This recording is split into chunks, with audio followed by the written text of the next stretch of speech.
Hello everybody, this is Ruler of Ice and welcome back to Let's Play the TALOS Principle 2. And now I'm going to continue where I left off last time, so let's get down to it right now. And I didn't actually start from the point where I left off, so I had to replay parts of the game. But I have played this to halfway now, and almost 25 hours have passed in the game. In other words, this game is about 50 hours long, depending on how fast you can solve the puzzles. Wow! And that's not counting the gold puzzles, so it might be a bit over. Ooh, oh boy. Anyway,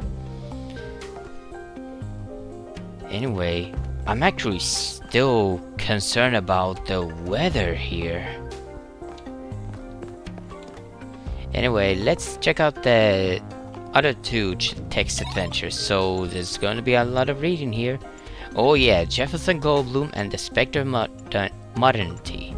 A true story. Okay. Who wrote this? Written and designed by Rat 980. Oh! A pretty new one, huh? Dedicated to Mac. Oh! I know that name.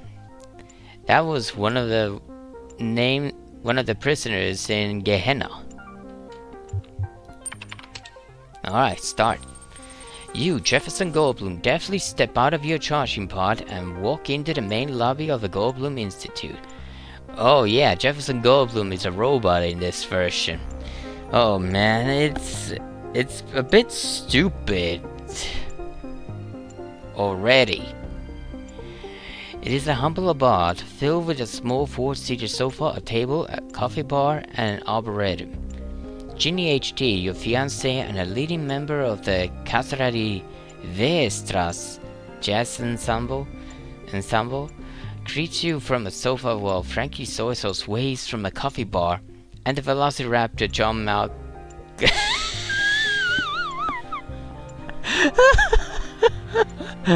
Oh, I don't want to read this. This is so stupid. It feels too stupid. Drives out of the opera on his motorcycle wearing his green armor t-shirt. Speak to Jenny HT. Oh, Jefferson, cries Jenny HT. Good morning. Good morning, Jenny HT, you reply. Did you sleep well, my darling? Oh, Jefferson, I slept most dreadfully. Why is that? Is your charging pod too hard? No, Jefferson, that's not at all, Jenny HT mourns. My charging pod is very comfortable. I don't know why I slept so poorly, but I woke up on this small four-seater sofa, which is strange because I went to sleep in my room. You think about this carefully while stroking your guitar. Jenny HT has no problem recharging most nights. You're about to reply when a klaxon resounds throughout the Goldblum Institute.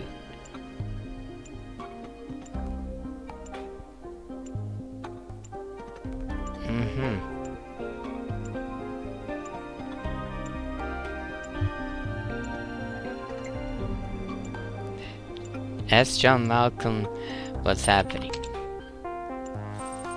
Chip, chip, chip, chip, chip. John Malcolm before he shrugs his reptilian shoulder. Sorry, I'm afraid this saying doesn't translate through. Maybe you should shut the klaxon off before we continue this conversation. Sure. You walk over to the computer terminal and attempt to shut down the klaxon, but the machine refuses to accept your command without the correct password. John Malcolm revs up his motorcycle, a sure sign that he is deeply worried. Jefferson, you have to do something about this noise. He calls. How about play your guitar? That has worked before. You unsling your guitar from your back and check the strings to make sure that they are in the proper order. And you take a heroic stance with your chest puffed up, your legs splayed wide, and your guitar held heroically aloft. What an image! You play a chord, a perfect chord, followed by another equally perfect chord, and another and another. As always, all the chords that you play are perfect. This is your greatest burden. Mollified, the collection shuts itself off. That logic. Talk to your team. You turn from the now silent central computer console and look at your team, who are all gazing back at you with varying levels of wonderment in their eyes. That's why the collector was blurry. John Malcolm dismounts his motorcycle with an air of certainty and queries the central computer console with sure taps of his repelling claws upon the keyboard. It seems, John Malcolm says, that the sensors have detected a threat of galactic magnitude. Oh no, cries Ginny HD, while Frankie Sauce drops his cup of joe in fear. Ouch! You burned your feet! That's what the threat is. Shudder goes through John Malcolm's magnificent plumage. Something far more dangerous than anything we have encountered so far, Jefferson, he proclaims. Oh, John Malcolm, what is it? Exclaims Ginny HD. What could it possibly be? We already defeated the dastardly Dr. Alien. What could be more dangerous than him? This time, my friends, John Malcolm says after a pause of precisely 2.5 seconds. Wow, how accurate. We'll be up against the spectre of modernity. I can't say that word at all.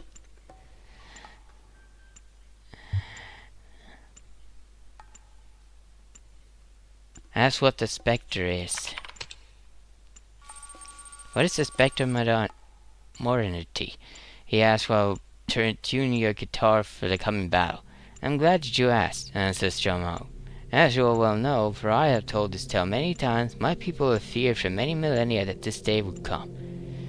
John Malcolm smooths the feathers along his long neck with his claws. The spectre, as you also know, will bring an end to the old and ring in a new era of unparalleled technological advancement, until there is no space left in the world for such cherished human and dinosaurian qualities like love, creativity, the ability to taste umami, loyalty, and friendship. The cycle of renewal will end, and we will only move forward at an ever-accelerating pace, until we reach the limits of existence itself. When the spectre will arrive. The spectre of modernity travels at the speed of time itself, says John Malcolm gravely. It has already arrived, Jefferson. We just haven't encountered it yet. Frankie Soy Sauce turns from a coffee maker, a fresh cup of battery acid clutched carefully in his human fingers. We must do something, Jefferson. I do not care for umami, but if the spectre takes away my ability to taste coffee, I do not know whatever I will do. Wow, you really like coffee, huh? Reassure him. All tastes are precious to us, Frankie, we say. Sweet, salty, sour, bitter, and yes, also umami. We shan't surrender any of them, for they are what renders us human. Renders. Take action.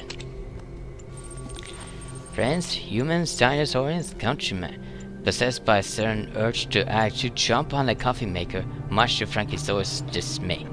We cannot let this threat to our very way of life go unanswered. No, we must stand against this spectre and not yield until we are victorious. Will you stand with me? Wait for their response. Yes, my darling, anything for human world, cries Ginny HD. Friend, you know what I will stand by you until the bitter end, asks John Malcolm solemnly. For coffee, shouts Frankie Soysos, and for love. But, as Ginny HD, after the shouting and swearing the filthiest done, how will we prevail? Spectre modernity is too powerful for you to fight it on your own. Of course, she is right, as she usually is.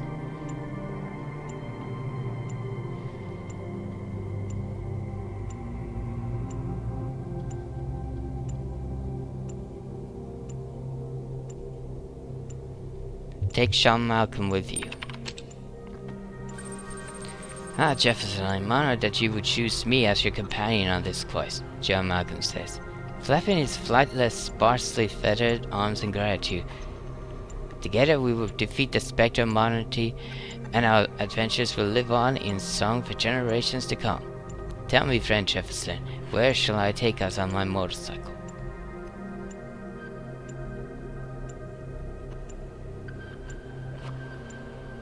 I don't know. I suspect we need more, so go to the jungle. John Malcolm's motorcycle carries you and your dinosaurian friends swiftly across mountains and dales until you arrive in the heart of a great jungle. Friend Jefferson, cries John Malcolm mournfully, the terrain is too uneven for my trusty hog. We must dismount and continue on foot. You walk through the dense foliage, feeling a myriad of eyes upon you, until you arrive at a clearing in the center of which stands a great mechanical clock tower. You know that nothing good can come from such a terrible machine. Approach the tower. With little other choice left in the treacherous terrain, you approach the tower. The clock's hands reach for you greedily. Oh no. Luckily, the sinister hands bounce off harmlessly on John Malcolm's armored t-shirt. Aha! You cry. I think you'll find that humans and dinosaurians will not be conquered quite so easily. Why do I always want to say that word as dinosaurs? That old show. It should actually come back. It was a great show. In a way. You strum your guitar and John Malcolm calls for his brethren, the birds that live abundantly within the jungle, and together you bring the tower down. We are victorious, John Malcolm proclaims, only for his lipless reptilian smile to fall when he gazed upon your worried face. What is it, Jefferson? This wasn't the Spectre Monarchy, old friend. This was only its lieutenant. The true battle lies ahead of us still. But then you pick up a warped and twisted piece of metal in your fleshy hands and grin grimly. But mayhap now that we know what stuff our adversary is made of, we stand a chance against him. Not yet. Go to the islands. John's motorcycle is not swift enough to carry you across the turbulent waves that surround the islands. Together you stand on the shore, gazing out across the vast expanse of choppy water. I'm sorry, friend, bemoans the dinosaur mournfully. My armored t-shirt makes it impossible for me to swim, and our motorcycle is not made to crest these waves. I have doomed our endeavor from the start. My reptilian brother, you say, resting your human hand upon John Malcolm's scaly shoulder. I would rather have failed with you than succeeded at someone else's side. But we will be friends until the bitter end, no matter what the future may hold. We must need to confront the Spectre as best we can, with the tools at our disposal. Fine, let's go to the icy mountains. After a long day of travel, you arrive at the icy mountains. The great mountains are barren of plants and animal life, yet they are more beautiful in their own way. Jagged and cracked and rugged, peaked with the snow and gouged to the bedrock with merry little streams. But there seems to be nothing that could be useful in defeating the Spectre Monarchy. Well, says the companion, what now? Fort John. I think we should continue, you say humbly. Don't you agree? Jefferson, so it's come to this, the motorcycle riding reptilian style. Together we stand at the end of the world, figuratively and literally. Dinosaurians and humankind united in one last quest to save us all, and our only logical way is forward and onward. You hum in agreement. It is a beautiful thought. I am not sad that it is you that I find myself with here at the end. John Malcolm continues. Just look upon this great otherworldly beauty before us. The Spectre Monarchy only sees the future, but these mountains have seen an entire past, and they have never bowed to change. Dear God, aren't they majestic, old friend? You are about to respond, but before you can open your mouth, the ground before you gapes open, and a horrendous yet oddly beautiful figure with glowing red eyes and mighty antlers emerges from the depths. Who dares summon the dear God? It howls in a voice echoing as if in a deep cavern. Attempt to explain the misunderstanding. As the dust settles, you see before you a mighty white stag with glowing red eyes and golden antlers. You tremble bodily and quake in your boots as the apparition gazes upon. Who hath summoned me? Dear booms. What foolish mortal dares to disturb my slumber? O great Antler One, you say earnestly, your awakening is not the result of intent, but of homophony. What does that mean? The antlered creature cocks its head and its eyes flash menacingly, but it does not otherwise react. Ask for the dear god's help. We are on a quest to destroy the spectre monarchy, and we would ask for your help in our noble cause. And why would I help you, foolish mortal?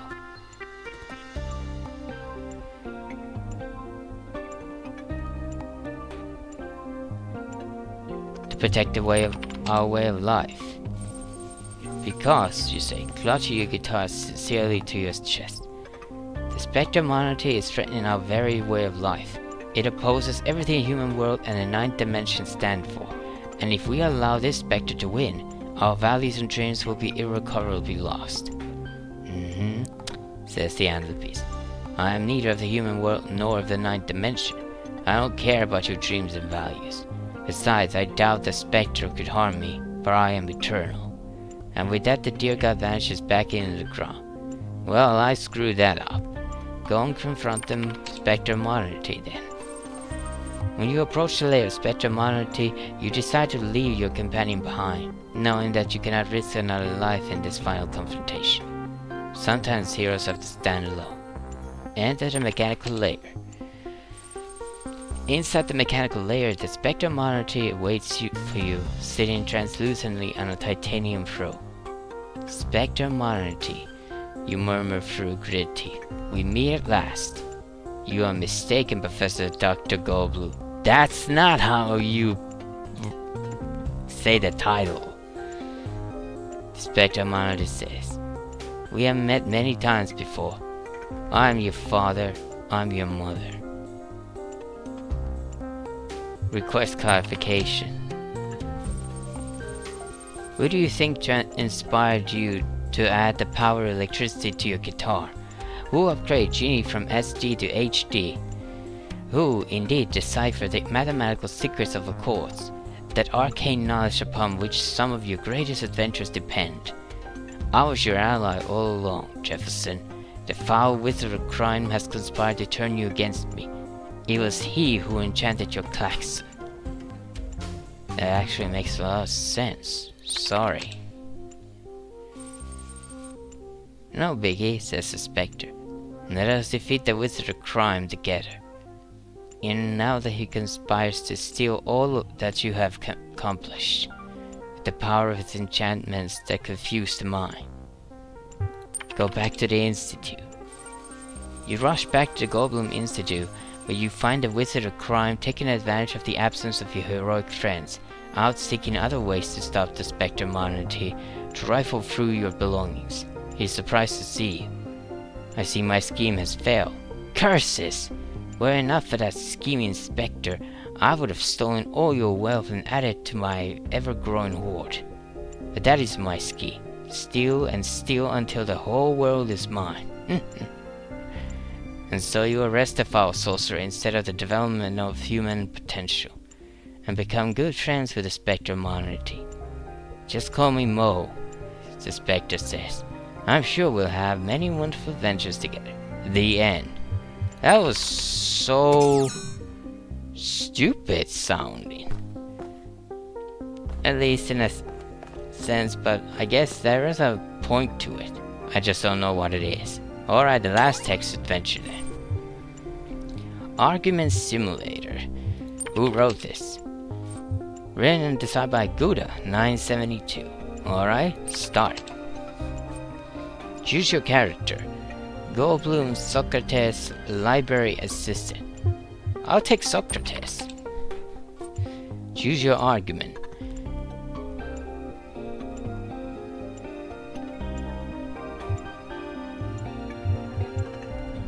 What do these mean? It's true, it's false, it's not true. Alright, let's say it's true. That's the opposite of the truth. This is obviously incorrect. No, it isn't. Oh god, this is a loop. This is a loop. I can contradict you.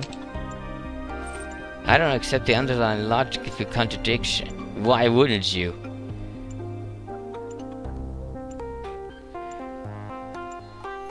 I question your axiomatic principles. Your question begs your assertion.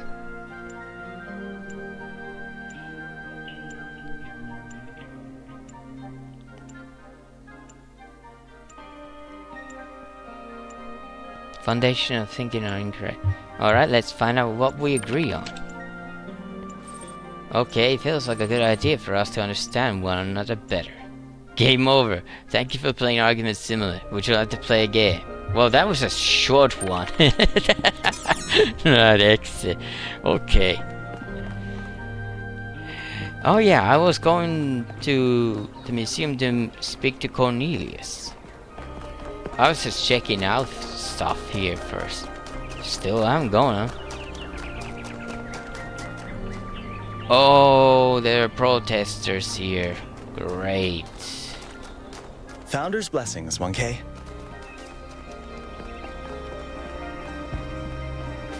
Why are you blocking this road, though?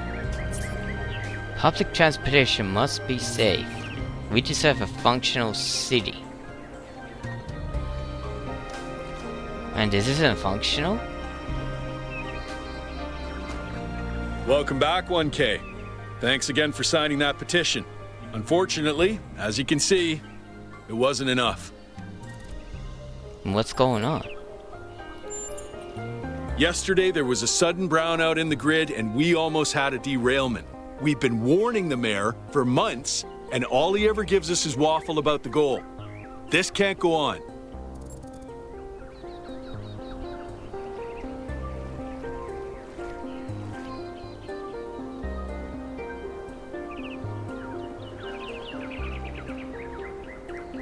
I fully support you, I agree with you, but your methods are wrong. Methods are wrong?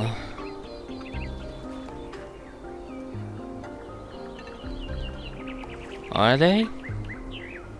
I actually don't know.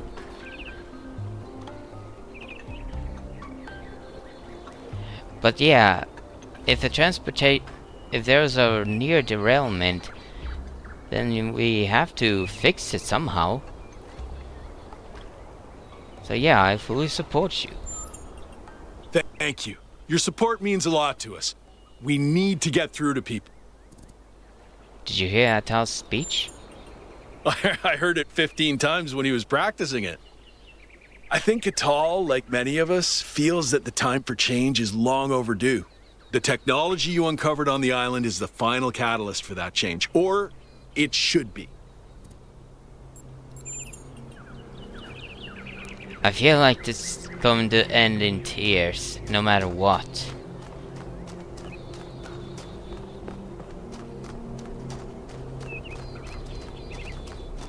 I'm not going to the museum just yet. I want to check everything here first.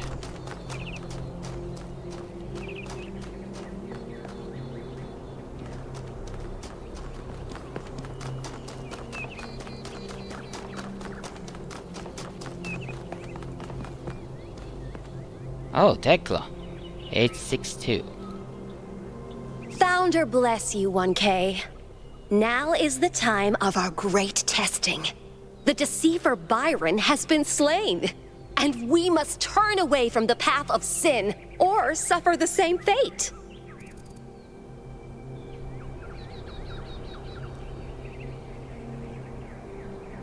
I don't agree with Byron, but he's not a deceiver and he's not dead.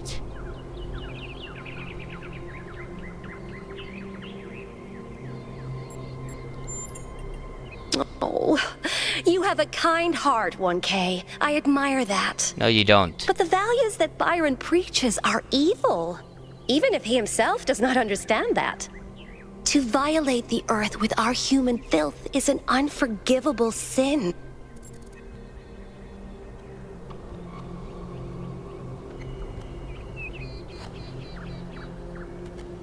Being wrong doesn't make Byron evil. Intent does not magically make consequences go away. Never forget that, 1K.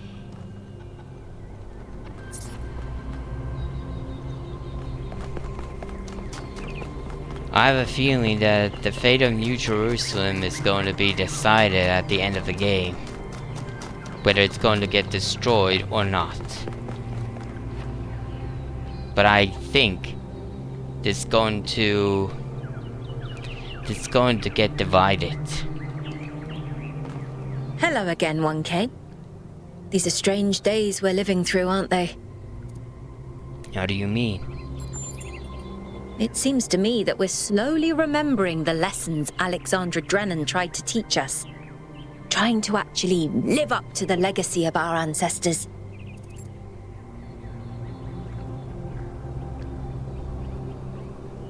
I've been trying to do my part.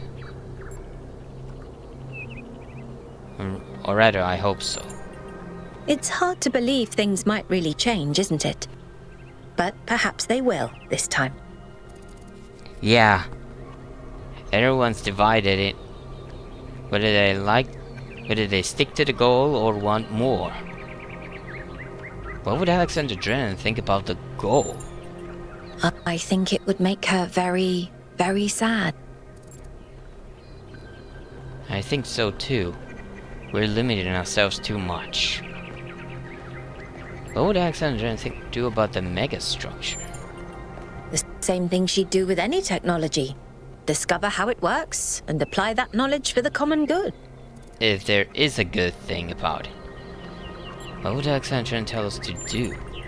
She worked to the very last moment of her life to ensure that we had free will. I don't think she would tell us anything. True. Free will Have a nice means day. we have to think for ourselves.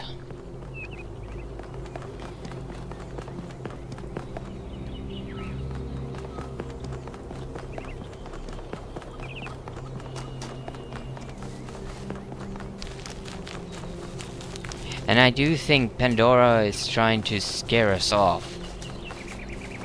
To actually force us to limit ourselves. Leave us we originally intended to. But that again begs the question, why did Athena leave then? What was the reason she left?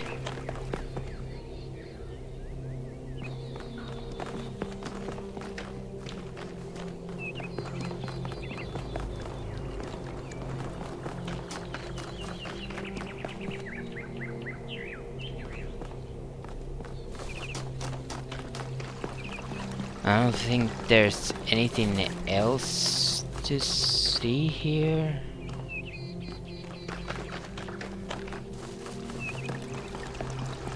Oh, I guess there is one more. Dosticles. 1K, you're back. How you been, Dosticles? Let's not talk about me. Let's talk about that replication technology you found. Oh, you that have chair. to get hold of it, 1K. You have to. If you don't, I think I'm gonna die of loneliness. And I think this whole city's gonna slowly suffocate.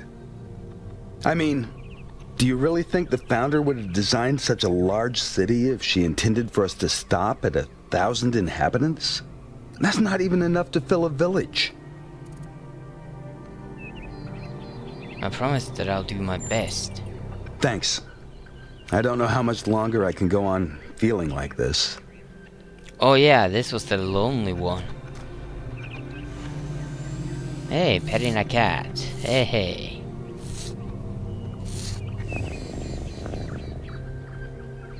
Listen to that purring.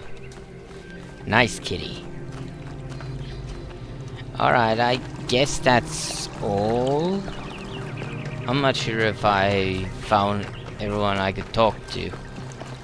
But I guess I can safely go and speak to Cornelius now.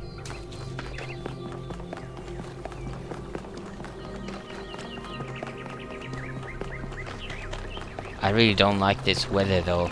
It reminds me of Gehenna. And how its weather got worse and worse.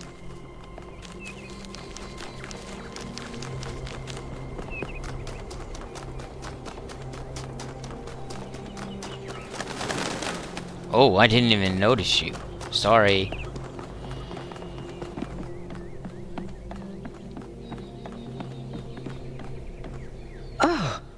1K, what are you doing here? Hey, Neith.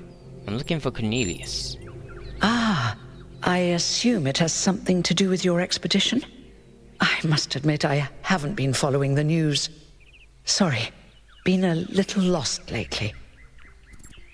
Cornelius seems to have been at the megastructure with Athena. Actually, I don't want to say that. Are you okay? No, not really. When you asked me what I would do now that my job is redundant, I don't know, I guess I hadn't thought about it. I had just focused on getting there. And after you left, it all just rushed over me. The truth is, I don't know who I am without this. Creating new life, guiding people into existence, that's who I am. More importantly, I think that's who I want to be. And if we stop growing, that's the one thing I can't be anymore. That's why I wanted to talk to Cornelius. He was there at the beginning.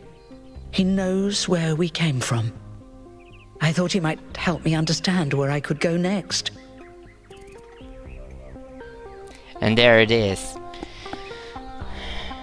When you've reached the goal and you have nothing else, and also that you actually want to continue doing what you have been doing, then it becomes frustrating. You can find a new calling, I'm sure of it. No, that's not right. You shouldn't have to give up who you are. It's a sacrifice, but it's necessary for the planet. Oh man, this is going to shape the New Jerusalem. But if I think what I believe in,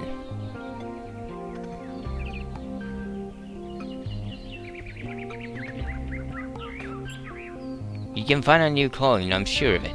You cannot be sure of that. You cannot be sure. It might just end up feeling more frustrated and empty in the end, with nothing to do. And since you actually want to continue what you have been doing, so I'm going to say you shouldn't have to give up who you are. Thank you, 1K. I don't want to. I liked who I was, who I still am. Now, you said you were looking for Cornelius? Yes, he seems to have been at the megastructure with Athena. Oh, that's... well, I suppose it shouldn't really come as a surprise. They were very close, you know. After she disappeared, he went away for a long time. On a research expedition, he said. To be honest, everyone assumed he was working out his grief over being left behind. Many of the first companions were deeply shocked by her decision, particularly Byron. Which explains his obsession. Where is he now? That's the thing. I wanted to talk to him about my future, but he wasn't responding to my messages. So I came here to talk to him and he seems to have vanished. Not good.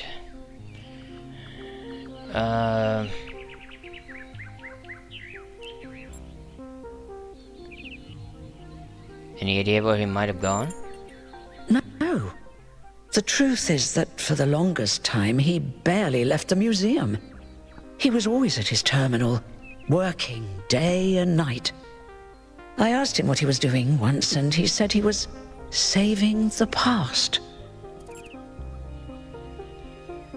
What a weird thing to say, or rather cryptic ways. Did you check his house?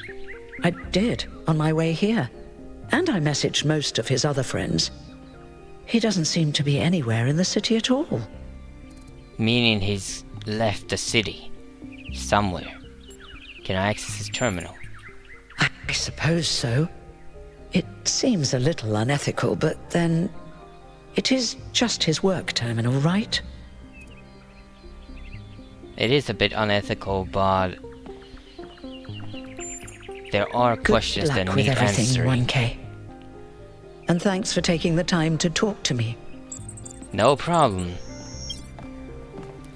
While I'm here, I'm actually gonna check one thing.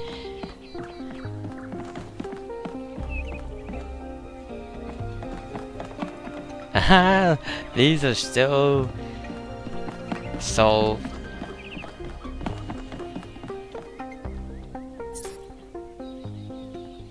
Replica of the emitter. Yeah, that was the emitter. Where's the other end? That's what I want to check. Oh, this. Receiver, that's the name of it. God damn it, I forgot what it was called. It's a receiver and... God damn it.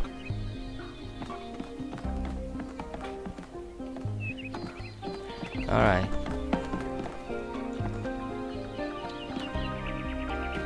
Wait a minute, Purple. Let's talk to Purple first before I check the terminal. Dude, you're back from the island!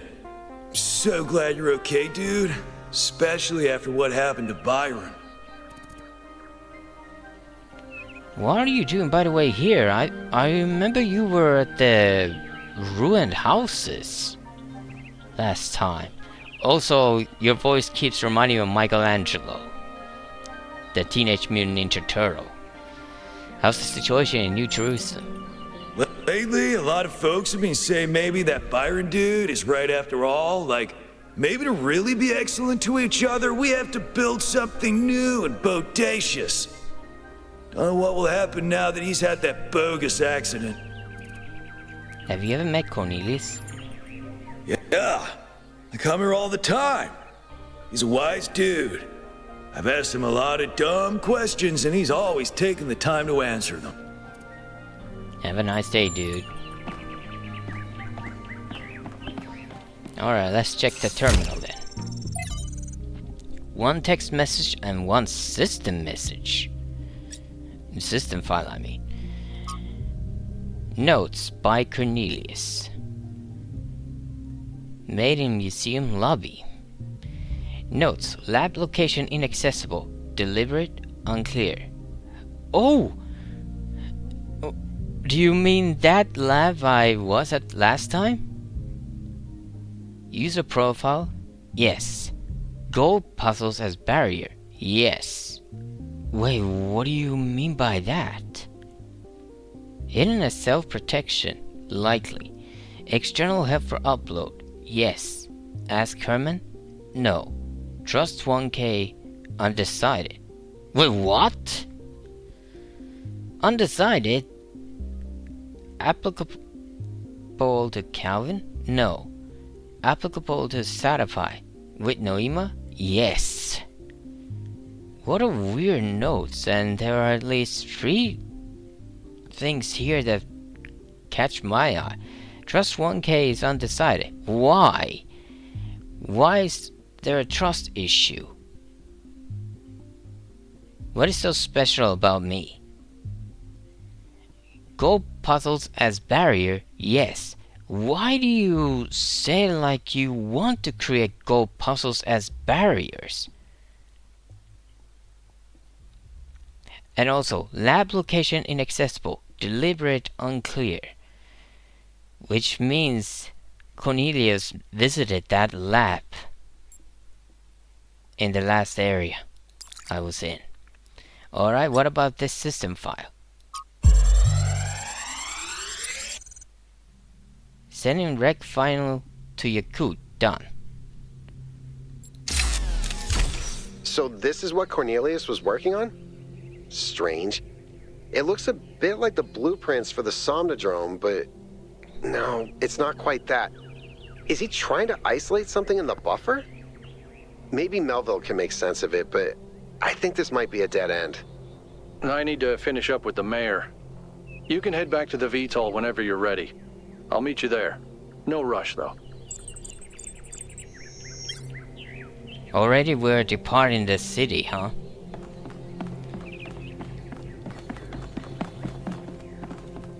I don't like this, though. I really don't like this. Gonna check the puzzle rooms, by the way.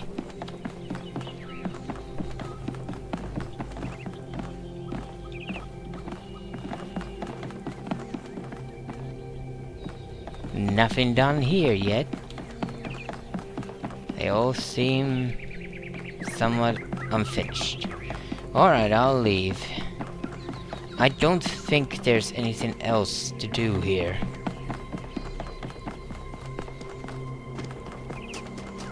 At least I think so. Let's check this side still. Might be that I missed something. If there's nothing, then I'll go to the VTOL.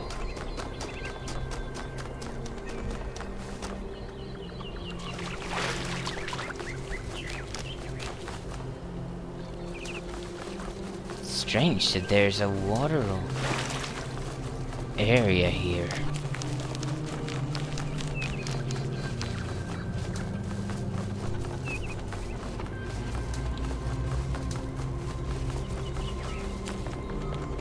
I haven't been to this area, have I?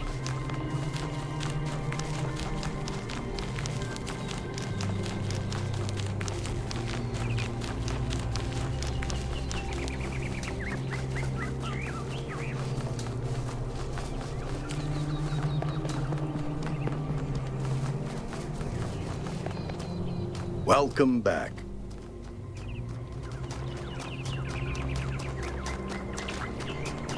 We must listen to the wisdom of the ancient writers, or we will fail the Founder's trial.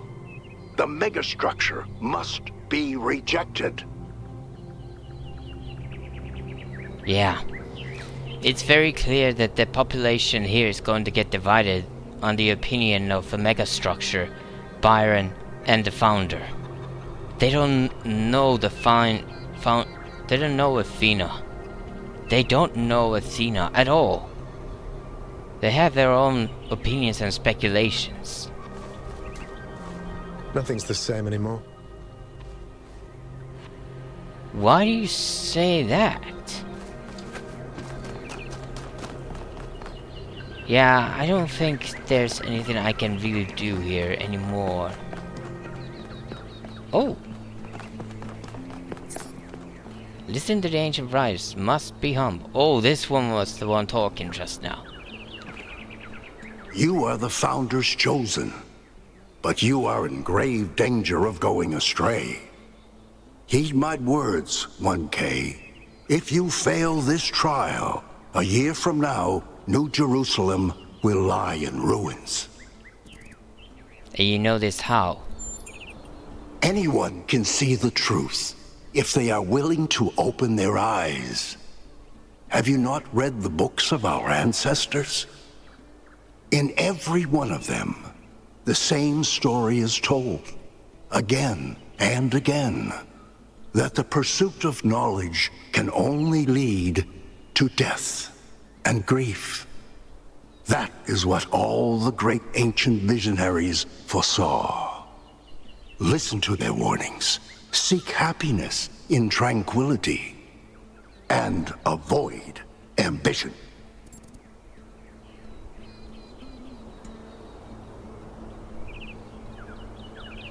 That can easily become a self-fulfilling prophecy. When you can no longer imagine a better future, you cannot build one.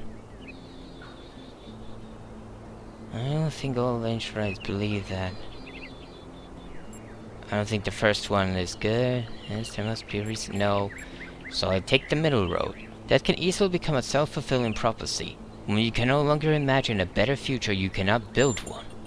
The very idea of a better future is what's rotten. That is what the ancients were trying to tell us. All the problems of the world come from those who think the world needs to be improved.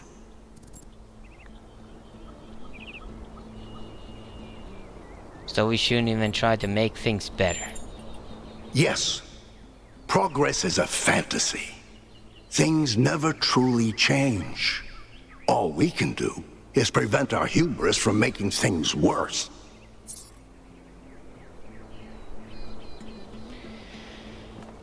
In other words, you want the world to stop spinning. That's what you want. The world to stop, to absolutely degrade. That's the thing. Time itself will degrade everything. If we leave all this and never make sure that they're okay, never improve them, never do anything about them, then all of this is going to get rusted, cracked, and then nature will take control of everything.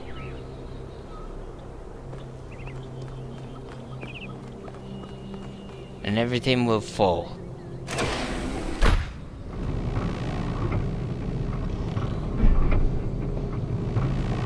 And of course, nature should take something up, for something back for itself, especially areas that are no longer lived in.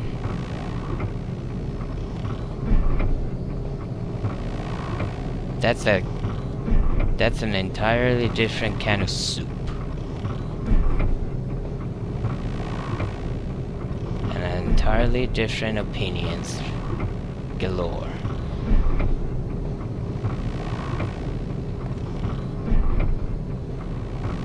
It is a beautiful place, no doubt about it.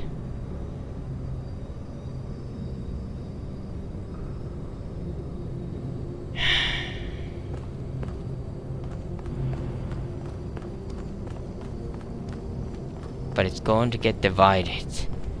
There's going to be death no matter what.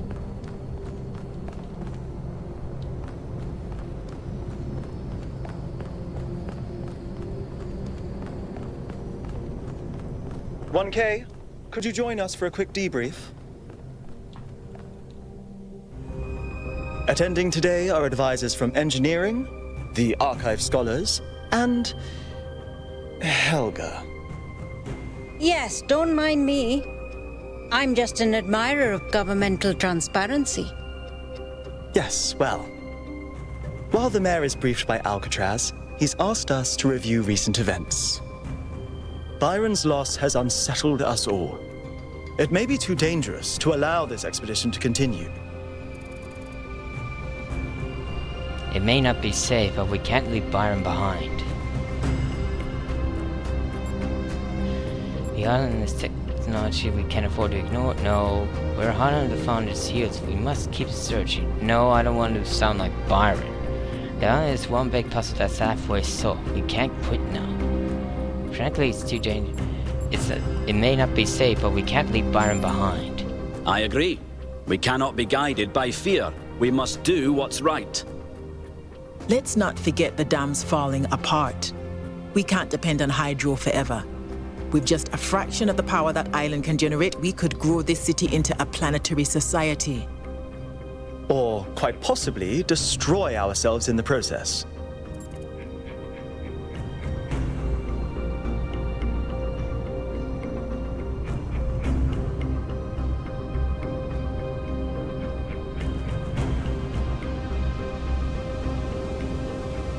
We should beware the fate of those who wield power beyond their reckoning.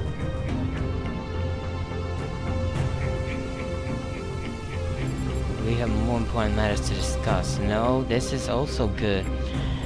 We should trust ourselves to make good for this opportunity.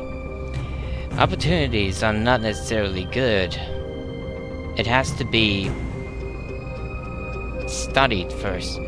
Make sure that it is okay. Until we know for sure that it's okay, we have to be careful. So we should beware the fate of those who wield power beyond their reckoning. Wise words from one so young. Yet I submit that island holds secrets far more valuable than mere energy generation. What could be more important? The Somnodrome, of course. If we could find a working model, it would herald a sea change in our moral and self-understanding. The question of how we should build New Jerusalem would simply be moot. How? Why? The Somnodrome was supposed to let us interact with our own subconscious code. It's a cool idea, but it wouldn't necessarily solve all our problems. My own studies prove that we operate on an intrinsic moral logic. It's what makes us human. But our access to it is only indirect. Our ancestors created art, philosophy, and parable to help bridge that gap. The Somnodrome would help us to cut out the middleman and ask the source directly. We would finally have an answer to the great moral question. So, it's a newfangled way to make the same old mistake of judging who's good and who's bad. We're fortunate 1K preserved the Somnodrome for our study. Initial data suggests it was a prototype with substantial design flaws. But there may be a working device elsewhere on the island. Then the question is, what would 1K do if they found it? Ooh, that is a very good question. What would I do? I would destroy it? No, not necessarily. It depends on what will we find out about it. Is it good? Is it bad? Is it something we can use safely without destroying ourselves? I will share it with the people, not necessarily. I will let the government decide. No, I will let the scholars investigate. Not necessarily. I will keep an open mind. I will use it myself and see how I feel. No, that's not good either. I share it with the people. That's not good either. Not without knowing more about it. And I can't actually trust others in this matter because they have divided opinions. And we don't know everything about it. With that in mind, the only good option here is I will keep an open mind. No! This is much too important to decide on a whim. But it's so much more fun when we're kept in suspense. You all sound so sure of what's best for this city. Do you ever think you might be so busy changing the world for the better, you'll forget how to see that it's perfect already? So clearly there are different perspectives in the room. That's the why only I way said we're what I going to move said. forward is if the team gets back out there. 1K, I believe Alcatraz is waiting for you at the VTOL. We'll be keeping an eye on your stream from here. Yeah, this is not good really. There's too many opinions hanging about. Too much division. Too much division. It's not good. We just need more information. That's what we need. What can I do for you, 1K? Hermanubis. We have to rescue Byron. I agree. We can't just leave one of our most important citizens in that death trap. What do you think about the technologies we've discovered? They all sound very promising, of course. Apparently, it's possible to just magic things into existence now. But what is the cost, 1K? There's always a cost. And that's the important question. That's the question we need an answer to. A very definitive answer. Not a loose one. Not a halfway one. A definitive one. I have to go. It's always a pleasure to speak to a citizen. It's not good, really. What did the mayor say? I convinced him that we need to keep going until we found Byron. Did he want us to leave him behind? No, he's just concerned for our safety. And he's right to be. But we're going back anyway. Going back to sleep then. What would Elohim say? Great trials lie ahead of you, my child. But your choices will determine the future. It always does. It always does.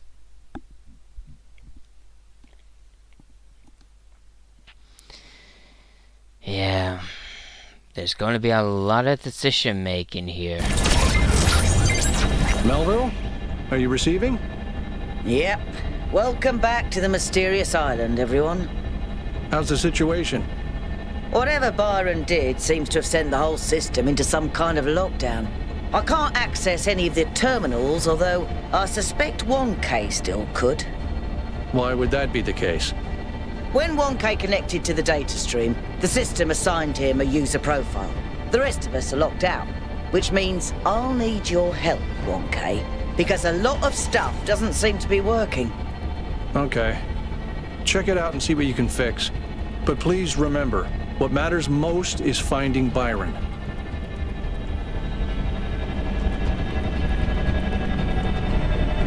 So now I'm a key. I'm a sort of key here to do everything. Great. I feel like I'm like Athena in a simulation. Activate towers again. Oh boy, this is going to be bad. So which side am I going? East or south?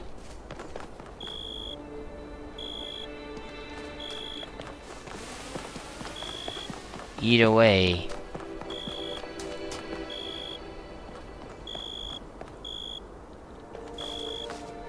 Let's check the Golden Gate.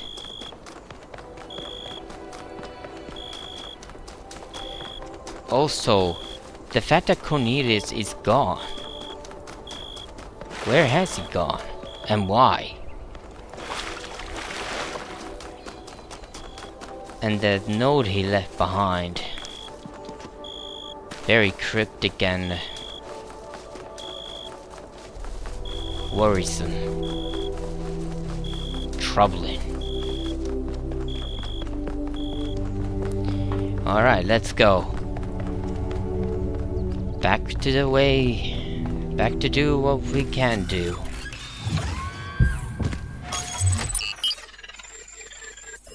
South it is, then. Southern coast.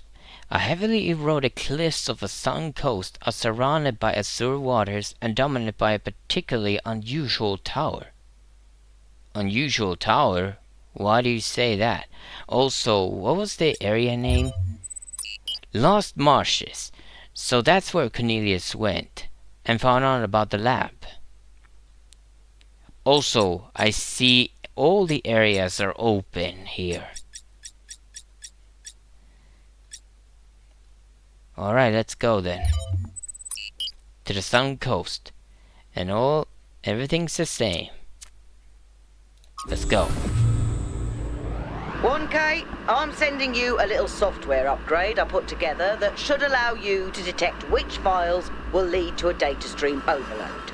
Unfortunately, I'm not doing this to help you avoid them. In fact, I'm going to need you to search for more. I'm sorry about that. But if we're going to unlock all the systems that aren't responding, you'll have to connect to the data stream. Possibly more than once. It's the only way for me to get access. So be it. Installing software upgrade. Yep. It is indeed a desert area. What the heck is that structure?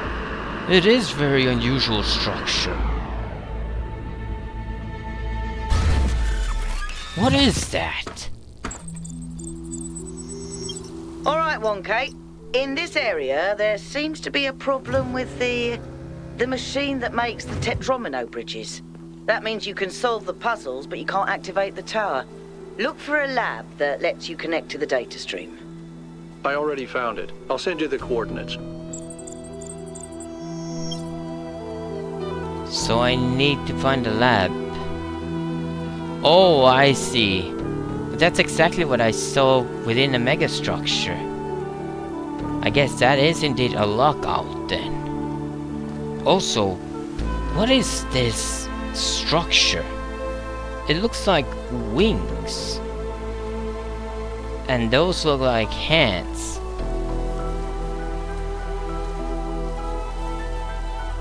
Or a crown. It might even be a crown. And that's a head that's looking down. Actually, yeah. That is very weird. Those doorways or windows, whatever they are, they look like they're looking down. They're not straight. Also, wow, what a view. What a view. Holy. I like this area. I already love this area. Ooh, nice. Alright. So the bridges are out and I need to find a lab.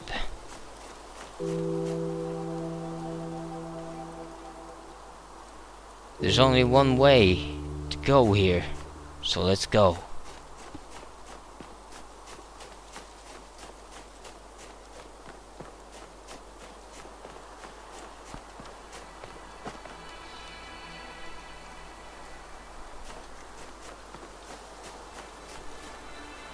Number 1 is over there.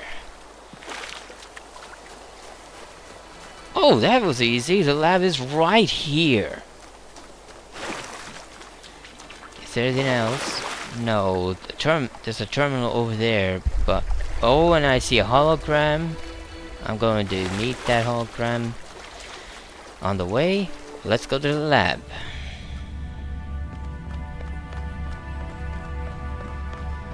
So there's going to be an overload here. Wait a minute. The generator is actually running here? I don't remember any of the generators running it on in the other labs. But I guess none of the things would work if the generator wasn't running.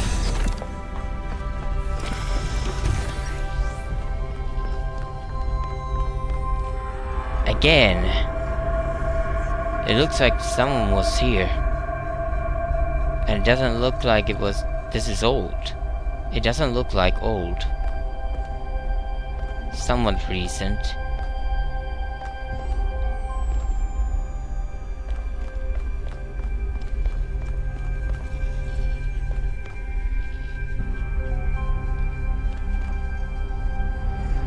What kind of pad is this?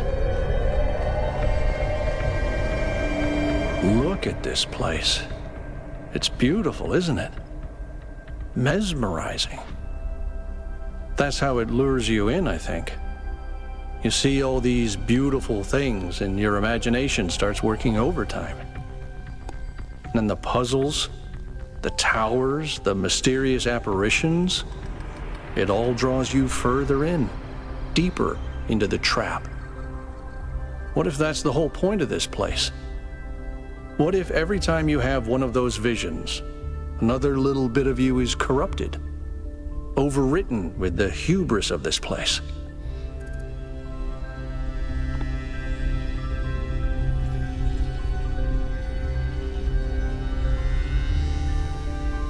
I can't really say the first one. I haven't been corrupted, let's not be superstitious. I can't say that really.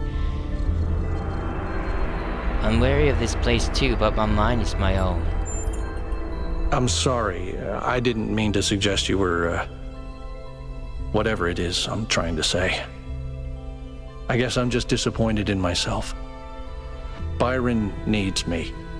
You all need me to do my job, and I can't even use a terminal. If this is all really the work of the Founder, I don't know, maybe she lost her way. Or maybe we're just not ready. But once we find Byron, I suggest we get the hell out of here and never come back. You're scared, Alcatraz. You are scared, and it's understandable that you are.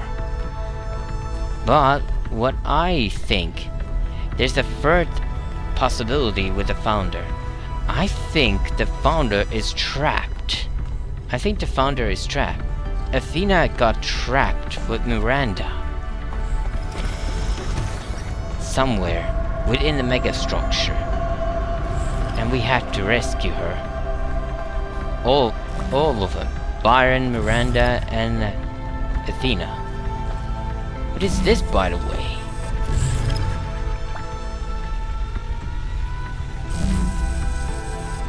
Oh no, don't tell me I have to go upside down here. Just like in the megastructure. Anything else here before I connect? Nothing. Just one terminal. Oh wait, there is a second terminal there. But let's check out this terminal first. 3 text files. Archive message from Tekla to Athena. Beloved founder, years have passed and still there is nothing but silence. Have we sinned? Have you abandoned us for our arrogance, our greed? Some of the others continue to build. I told them not to, but they don't listen to me.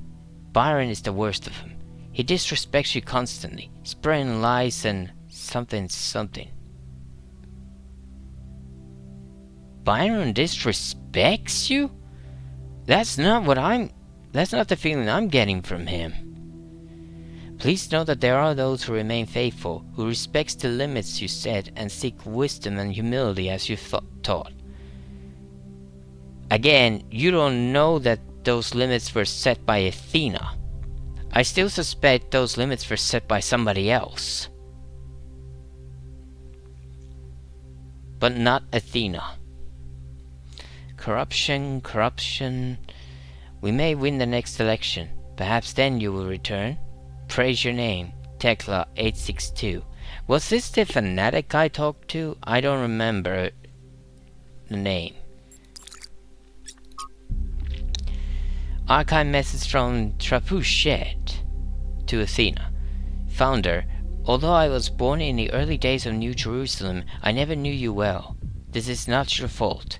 I became so focused on improving the dam that I didn't develop much in the way of social relationships, except perhaps with Melville. Oh.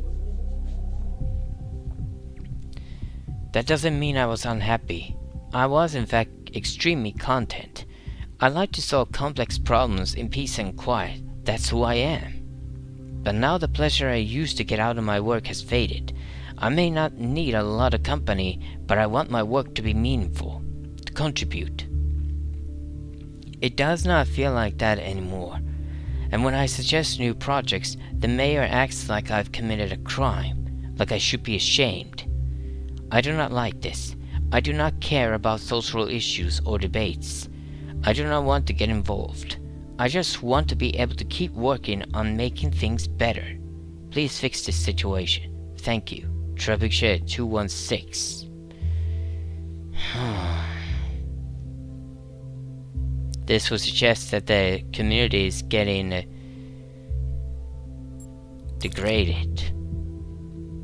That there's nothing to do for some. And that's the problem. Everyone needs something to do. Otherwise they go crazy, get bored, or just, well, get desperate. Paying the Price by S.T. Saniel.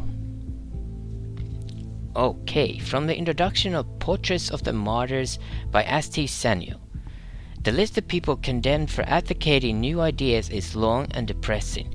Ignaz Semmelweis, utterly destroyed for suggesting doctors wash their hands. Ludwig Boltzmann, ridiculed for suggesting the existence of atoms. Robert H. Goddard, mocked for arguing that a rocket could reach the moon. Al-Razi, attacked for questioning the existence of humors. Barbara McClintock's discovery of transposition ignored for years. The list goes on and on. Oh yeah. It's a big list. It's a very big list. You can just check all the explorers, all the inventors in the human history, and you'll find a lot of men who try to tell the world what they had found, not what they had invented. They all got ridiculed at first. And then things were checked out. Very few actually got recognition for what they found out. Very few.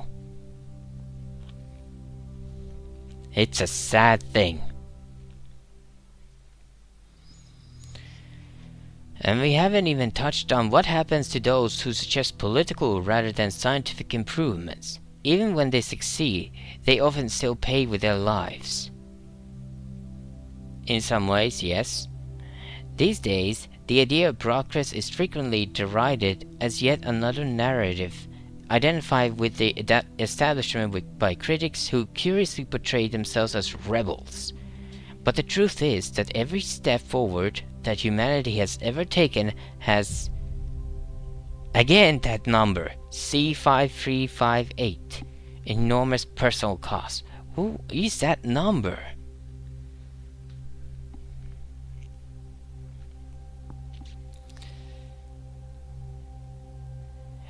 Comments by Miranda.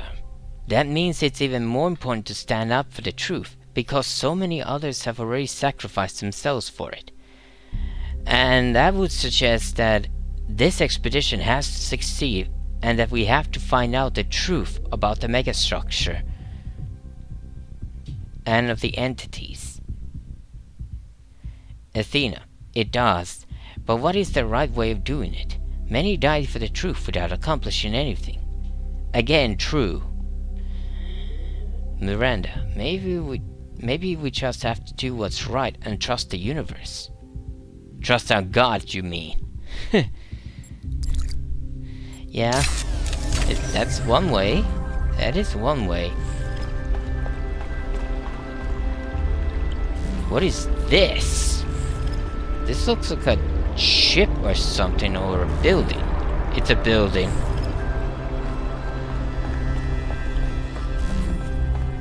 Alright, let's check the main terminal then. Yep, there's the overload. 4 text files then. Archive message from Tuya. To Founder, I presume. Dear Founder, everything has gone so much worse since you left. We keep pursuing the goal, but our lives are getting less happy. When the weather is dry and the dam runs low, there is nothing to do in the whole city. Things don't get fixed anymore. We even had to dismantle the cinema. I know it was frivolous and pointless when we can just watch video files, but it was fun to go watch movies together like people used to do. That is actually true these days, because these days you can watch movies in the internet and TV series, everything, on a direct stream. You can watch streams of everything. You can watch Netflix on the net, you can watch Crunchyroll, anything. And yet there are still theaters, movies being shown in the theaters. There are still cinemas.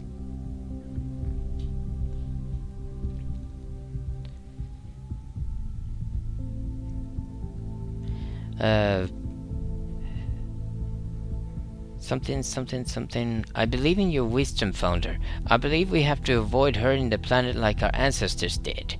But I don't know if the mayor is doing what you would have wanted. Isn't there another way of reaching the goal? Please, I know you left for a reason, but I don't think we can go on this way. I agree. I actually agree with you, Tuya. I really agree with you. Something. Well, this is very odd. There are comments here, and they're all from Error, and they all say the same. 5358.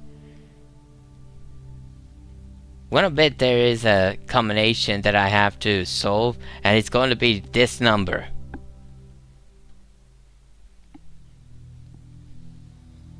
And I have forgotten it by then. What a weird way to comment. And it feels like it was spammed. Alright. On the Universe by Strand of Stragira. Wait, isn't this from a fragment from Strands on the Universe? Amintus, you have made quite the catalogue of horror, Stratton. Children dying in their mother's arms, cities perishing by the plague, and even animals living without peace or happiness. Nicomachus, why must we listen to this? You know I have just eaten a heavy dinner. Stratton, because these things, which are ugly, must be confronted for us to reach the truth. You spoke of justice earlier, Amintus, but are these things just? Amintus, they are not. Strand, then you must admit the universe itself is not just. If the gods exist, 34, then they do not bend the world to their will. Rather, the universe proceeds as a machine, following its rules.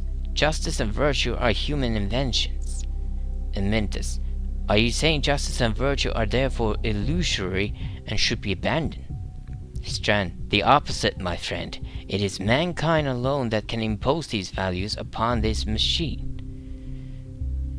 True, because even if the machine can learn on its own, it is the humans who can teach it.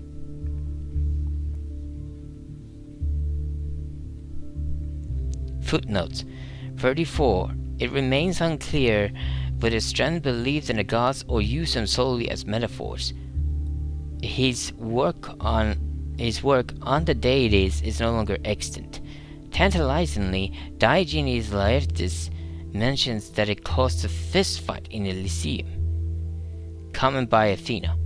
I thought what made us human was that we search for meaning, but perhaps a better way of thinking about it is that we create meaning. True, but there's a problem with that. We might create a meaning where there is actually none. Lies, in other words. Or illusions that we believe in so much that we make it real for ourselves. Progress notes by Athena. Trials 3526 to 3701. Something that very much corrupted. There's a pattern underneath. Trials 3702 to 4610. Wow, you are really testing things out. Again, corrupted. New primary site. Wait, new primary site?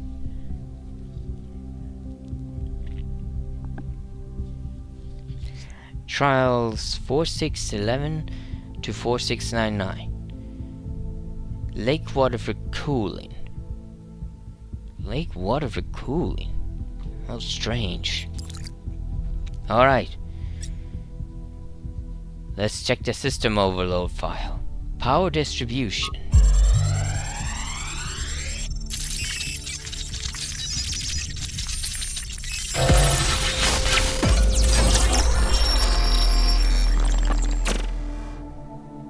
Our ancestors kept telling themselves that the brevity of their lives didn't matter.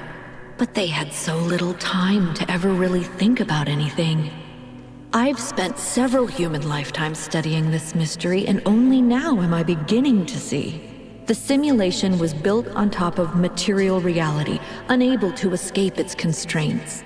In the same way, physics as we understand it, even quantum physics, is built on top of a deeper reality. A set of rules that define existence itself. There is a universal language of creation, and I think we can learn it. It would be great, wouldn't it? The language of creation. What were they doing here? And how far did they get? I can't answer that, but I think I fixed the Tetromino bridge, machine, ring thing. I say I think because it's not in the schematics. And what I'm doing is hack work at best. Try it and see if it works. But first I need to solve all the puzzles. Get the bridge to work.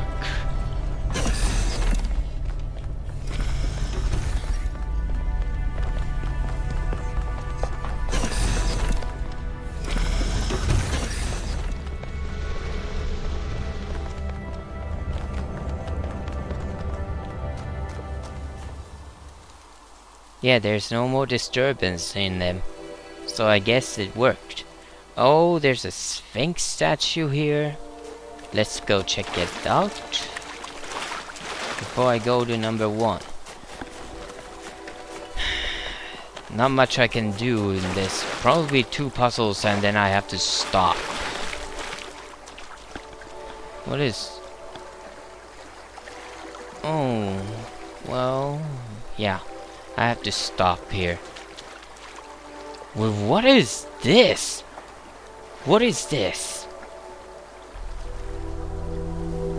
A pattern. Is there a panel somewhere? With a 4x4 buttons. It has to be. So I have to check everything. I have to actually check everything here. Carefully. Because I believe there's a panel somewhere.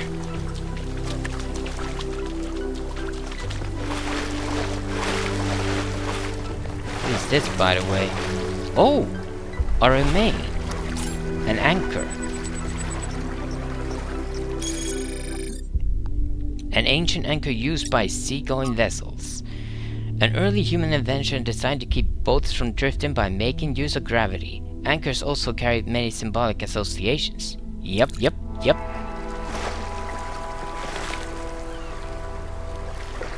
Wait, what? What? Why is there a drill hole here? A drill wall here? A wall that I can drill on? Why?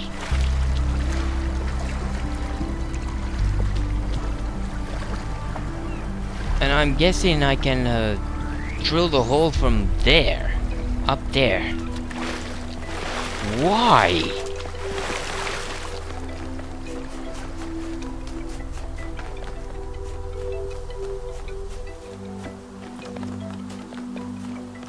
Let's check everything here before I go to number 1.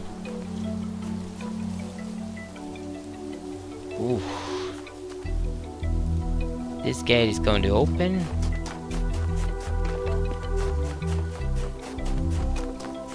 I doubt it's over here. It's too close to the statue.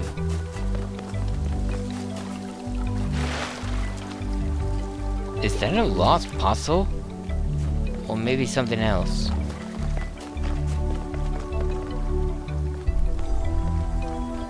No, it's not. It's probably number 4.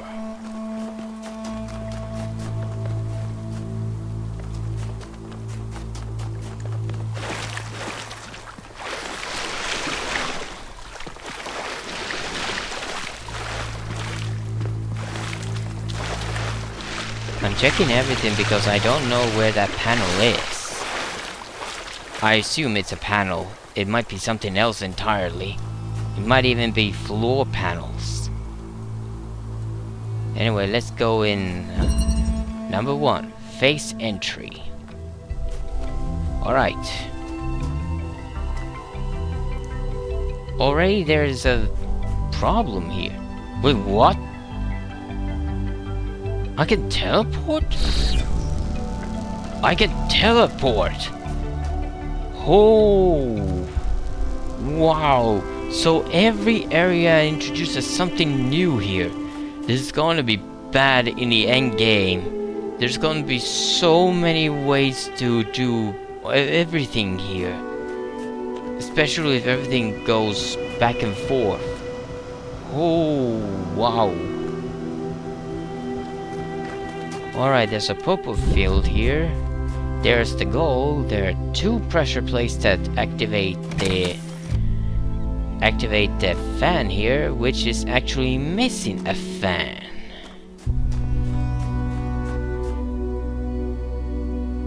Oh, I can teleport. I can teleport from anywhere, as long as I have a view of the teleport itself. Nice. Can I actually teleport with the box? Yes, I can. I can teleport with the box. Or anything I carry, really.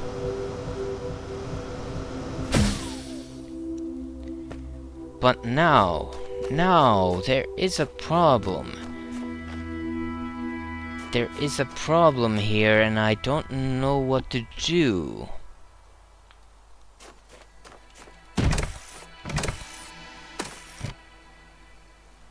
I need one other item for the second pressure plate and a fan for this. And I assume I can take this out. Yes, I can. However, now there's a problem. How do I get there? Wait, this doesn't make sense. Oh, wait a minute. Wait. Can I carry the teleport? Yes, I can. I can carry the teleport. Oh.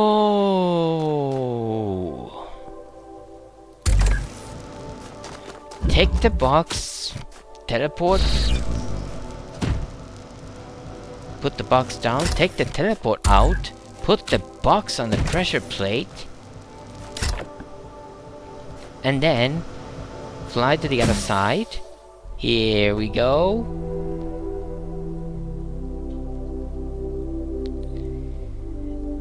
And then put the teleport on the pressure plate.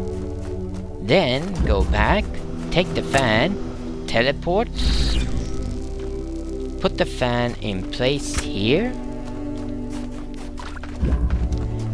Go back and take the box now and teleport and put the box on the second pressure plate. And there you go. Easy. Puzzle solved.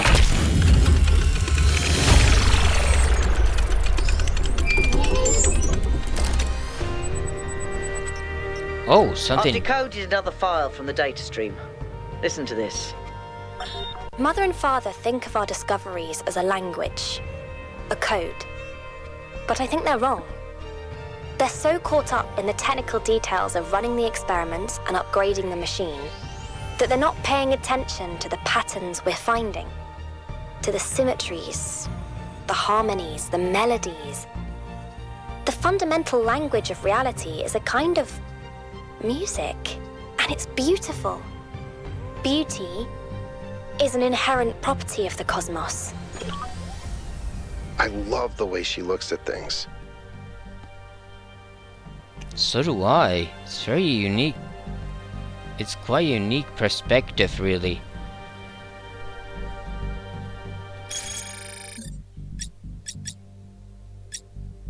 Medieval teleportation, because at this point, why not? In some ways, teleportation is one of the less surprising things we've found here, in that at least particle teleportation was known to be theoretically possible. Of course, that's still miles away from these teleporters, which operate on principles that simply contradict what we know of physics. Yeah, how does the teleport work? The transfer of matter from one location to another is instantaneous, without an observable wormhole or similar effect. There is, however, a release of excited particles in the instant of teleportation, which decay within fractions of a second.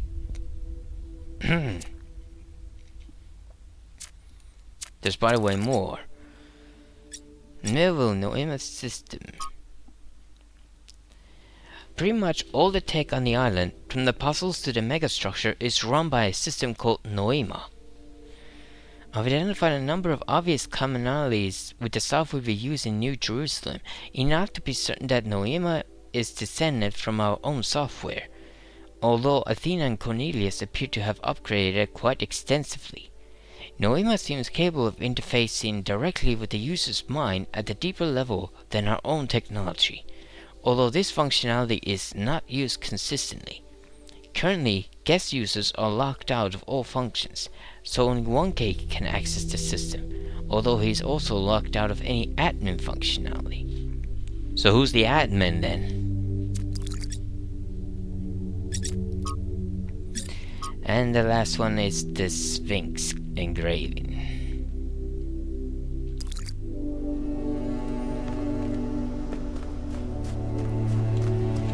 Oh! Alcatraz. What can I do for you? What did Mayor Hermanides say? He blamed Byron for being headstrong and foolish, which... I don't see it quite the same way, but it's easy to understand why the mayor would think that. It wasn't hard to convince him that we can't leave Byron behind, though. You may not agree with Herman on a lot of issues, 1K, but he's not a bad person. He's doing his best in a difficult situation. Just like all the politicians. Do you think Byron is still alive? I hope so. He's always been annoyingly hard to get rid of. And that was just yes. Do you believe it was wrong for our ancestors to create us? Why do you ask? Because you seem very opposed to technology, and we are technology. Because the risk we pose to the planet. I'm not opposed to technology. I'm just opposed to trying to dominate everything. We can be part of the planet's history without having to be its masters. Oh, well, that's one way to look at it, yes. Tell me about Cornelius. He was the third to be born, after Athena and Eustathius. He was an important figure in New Jerusalem's early history, almost as important as Athena. But after she vanished, he faded into the background. I don't think anyone suspected he knew where she was. I think he was carrying a big secret and he had to isolate himself. What was he like as a person? I didn't know him that well, but he was always very calm, very thoughtful. Everyone respected him. Do you like text adventures? I do. Although I prefer the term interactive fiction. It's better at capturing what this art form really is. Storytelling, but with a completely different underlying structure. Yeah, because it's as a category, it's more equivalent to poetry or the novel, rather than, say, film. Yeah, because the reader does choose the path the story takes. Not the book, really. Wow, I didn't expect that. Why not? Because I'm a joyless, by-the-book pencil pusher? I'm focused on the mission, 1K, because what we're doing here matters.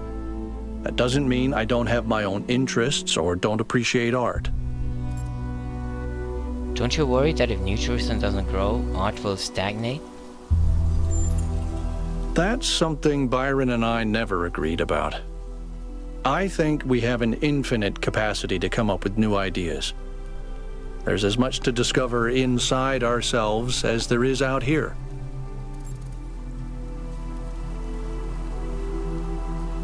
I agree, but I don't think that means we should stop growing.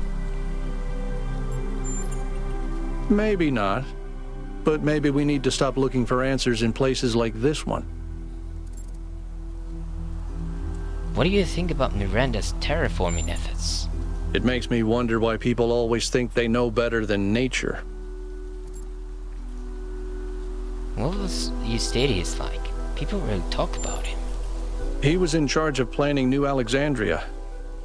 It was his mistake that led to the disaster. After that, he retired from public affairs and dedicated himself to his studies. Do you blame him? Yes. Well, that was short, and that was the shortest answer ever.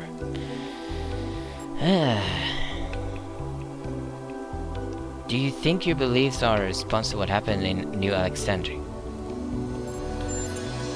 You mean, am I unduly influenced by my experiences? Unable to imagine the better future Byron wanted because I'm too traumatized? Could be. But I'd like to think I'm a little more self-aware than that. Thanks. I'll get back to my puzzles now.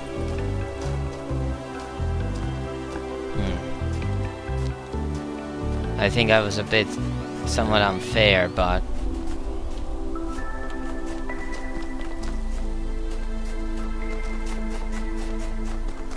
it is that they are heavy questions that need to be answered, or they will trouble always. Alright, let's do this puzzle and then I'll stop. Number 2. Don't break, please. The escape. Alright. There is now one mystery here. From here, I can actually see the wall that I can drill on. Why would there be a wall that I can drill on? Over there. Red receiver, blue receiver. Only a red receiver is available, and blue and red emitters. Oh, a purple field and a driller on the other side. Oh, connector. Thank you. I can't take it to the other side, but I can probably connect things. Wait, can I do it like this? Connect the red emitter and red receiver and put it back on the other side. Yes, it worked. But I can't take the driller out. I need another driller.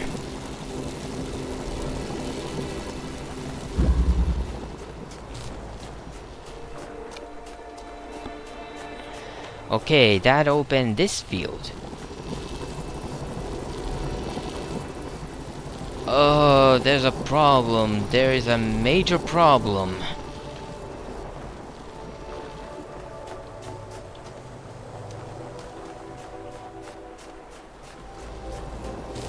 Can I aim that drill? No, I can't. I can't see the wall.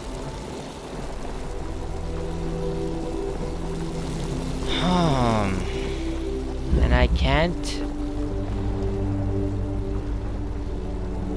Oh, wait. What am I doing? What am I doing? I can do it like this. Take the connector, keep connections, and add that. At the second red receiver. There we go. Now the second field is down, and there's a teleporter here. Nice. Oh, if there's a teleporter here, I could get the driller out. Perfect. Take the teleporter. I can actually also do this now. Put the teleporter down here. Go and take the connector out. Teleport. There we go. Now I have the connector on the other side. Take the teleporter. Put it here. Go and take the driller. Teleport. Here we go. And now I want to check this out immediately. Oh, there's a Pandora statue somewhere. There's a Pandora statue somewhere.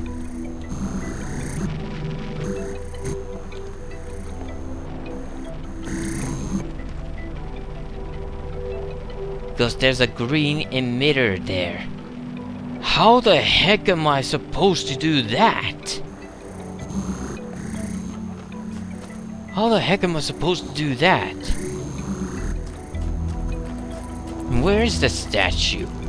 I don't see it anywhere nearby.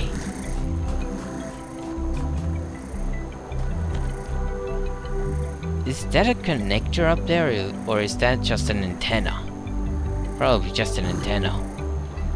I don't really see a Pandora statue anywhere. Anyway, let's solve this puzzle first. Alright, so... I can connect the blue emitter and blue receiver now, but I don't think I can, or can I? I don't know if I can do it or not.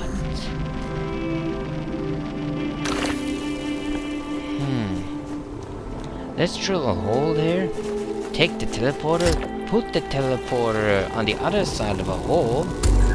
Yes! Then I can teleport through the hole. Okay. And then with the connector, connect the blue emitter and blue receiver. There. Teleport. Puzzle solved.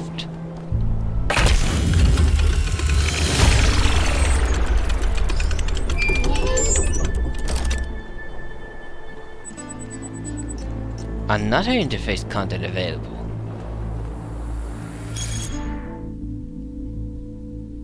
Expedition Mega Thread. Jeremy 832. Please post your thoughts on the expedition in this thread and keep it civil. Atal 890. I think the powers that Athena has unlocked are world changing, and it's our responsibility to use them to lessen suffering for all living things. Fred 766. We know, we heard your broadcast. Ovis 909. I think we're being tested and Byron failed the test. Damien 903. What happened to Byron was an accident. Belmarsh 792. Is there a difference ultimately? Depends. I think it depends on whether it actually was a test or not. And was there an accident? Atal 890. Yes, there is. Shock 420. No one's actually seen Athena or Cornelius or Miranda at the megastructure. They could all still be aliens. Yeah, right. Thank you. Good night. Buddha has 917. I feel like we need to at least think about the potential of all these new technologies. Maybe the founder is trying to teach us how to use them. Adalvok 910. Why is everything malfunctioning on the island now? Is it because of Byron? Zagoran 211. He was still locked into the system. His presence may be destabilizing it somehow. Franklin 776. Or it's Pandora. She seems to want to stop the team. Robin 901. Honestly, I wonder if Pandora is just somehow malfunctioning. Like she's supposed to protect the megastructure, but she can't tell friend from foe. Maybe. Elvin 258. The choice of Pandora as a symbol cannot be accidental, and the message is obvious. The megastructure is Pandora's box, and we should not open it. And there it is. That's the thing I was trying to say in the last episode. The megastructure does appear to be like Pandora's box. And if it is, then the implications are bad. The implications are very bad.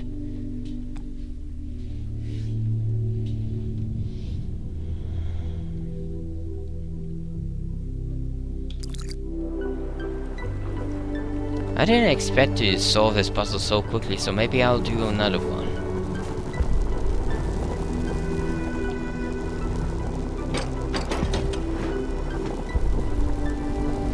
Now then.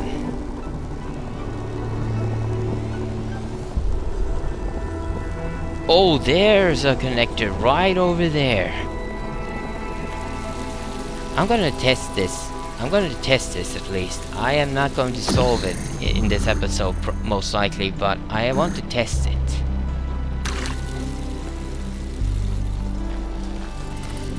Drill the hole there and take the connector.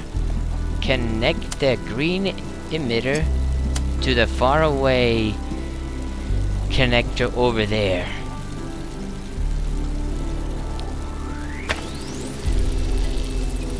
And there. Now there's a connector at least. There's a green beam going over there at least.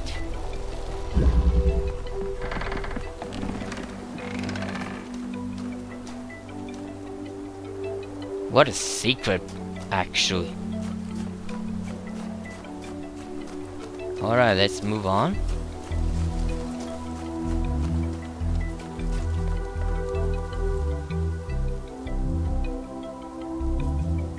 Yeah, I don't see it. I don't see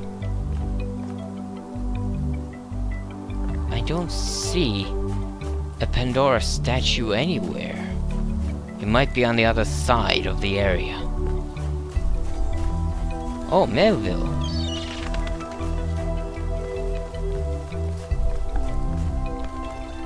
Did something break? No. What's going on with the megastructure systems? Now, I suspect Byron is still logged in, and his presence has thrown everything out of whack. Entire subsystems are locked down, and everything that depends on those subsystems is disrupted. Have you heard anything from Byron at all? There was a short burst of noise on the frequency we used to communicate, but that could have been anything. What can you tell me about Cornelius? He taught me a lot when I was young. Nowadays, people just know him as the museum curator, but back then, he was closely involved with every engineering project, and he was brilliant. When he encountered a problem, he'd always remain calm and keep working at it until he found a solution. I wish I could be that patient. Don't we all? Why didn't Athena and Cornelius just both vanish together? If I had to guess, I'd say so that Cornelius could still go back for anything they needed. He was always leaving on expeditions anyway, looking for materials for his projects. It could be that Cornelius found the materials for Athena to use as they intended. Whatever it was their intention. I'll get back to work.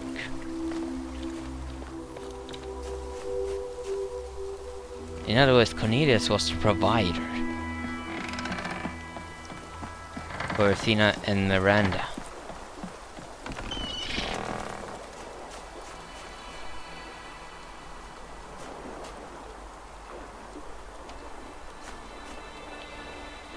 It's going to be bad, really.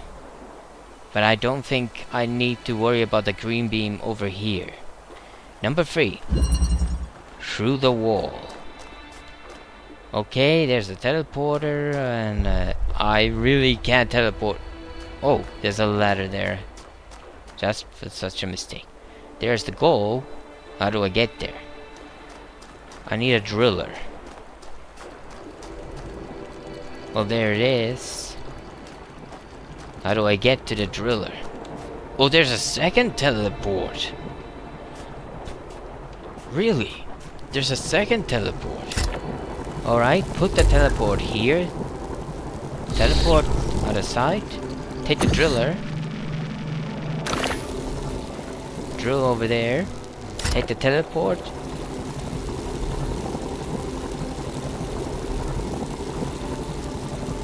Oh, wait. Actually, put the teleport down here. Take the teleport from there. No, this is not going to work, actually. This is not going to work.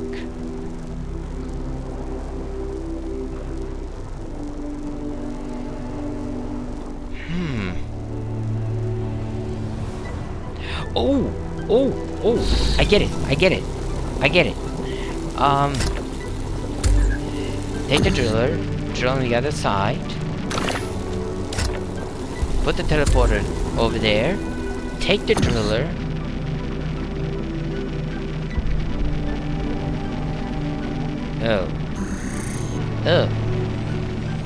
Oh, I see. That's why I need the second teleporter.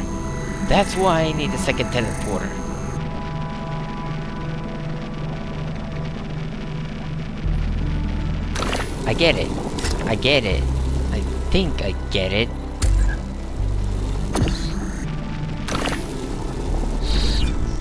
Take the teleporter. teleporter with it. Then use the drill on the other side. Put the teleporter on the other side. Take the other teleporter. Teleport. There we go. And then put the teleporter here.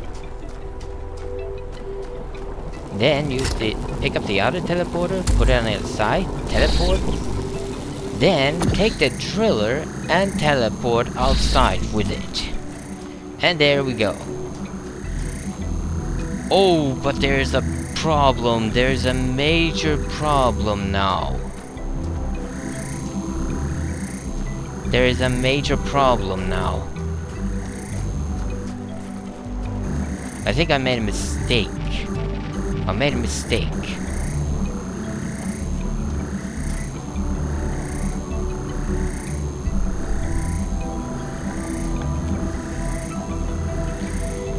I made a mistake.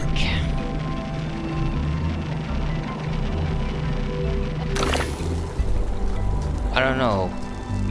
I can still fix this. I don't need to reset. I don't know. I actually don't know.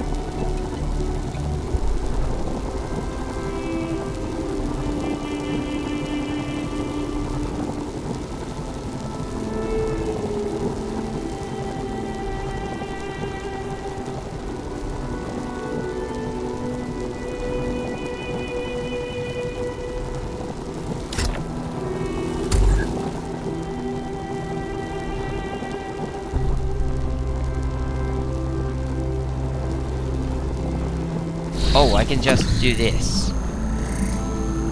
Actually, teleport here, take the drill and teleport over there. Drill a hole, take the other teleport from there. There. Take the driller, drill on the other side. There we go. And then there is a problem. There is an actual problem here. Or is there? Actually, no. No, there isn't. I can actually just do this now. Take the driller. Drill on the other side. Take the teleporter you have. The only teleporter you have now.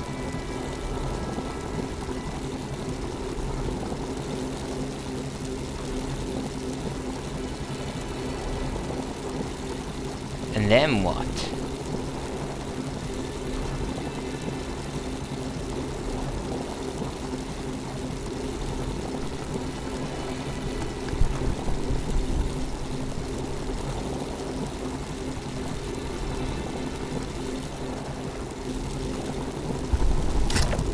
And then what?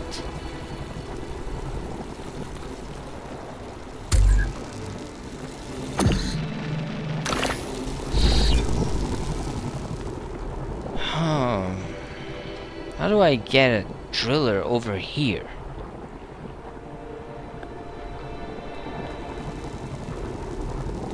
The only good way I can think of is to get the driller outside over here. But how do I get the driller outside and then teleport over here directly? How do I do that?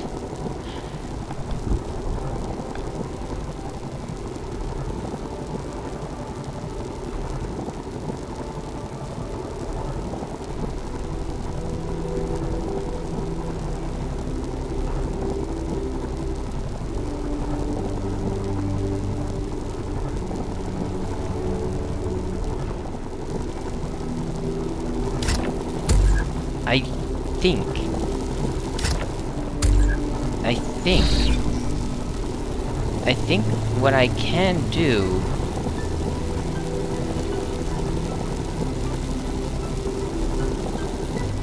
yeah, I think I know what to do. Take the drill on the other side, take the teleporter, put it on the other side, teleport.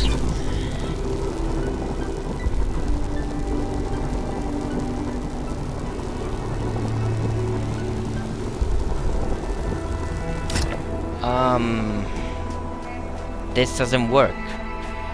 This doesn't work. I can already tell it doesn't work.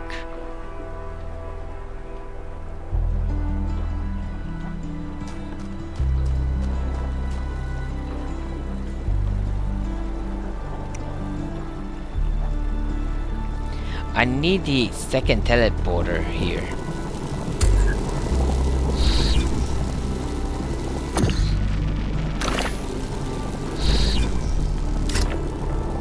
I have to.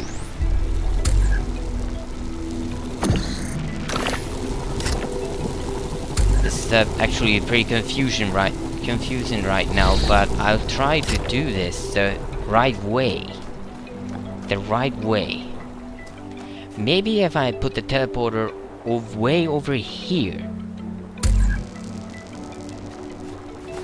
There we go. And then use the teleporter. Then pick up the driller. Drill on the other side. Put the teleporter on the other side. And then take the driller. Teleport to the one outside. And then teleport to the other side. There we go. There we go.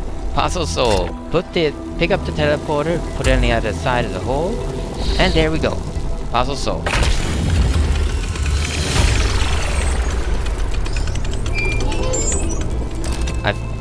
I was thinking about that way too.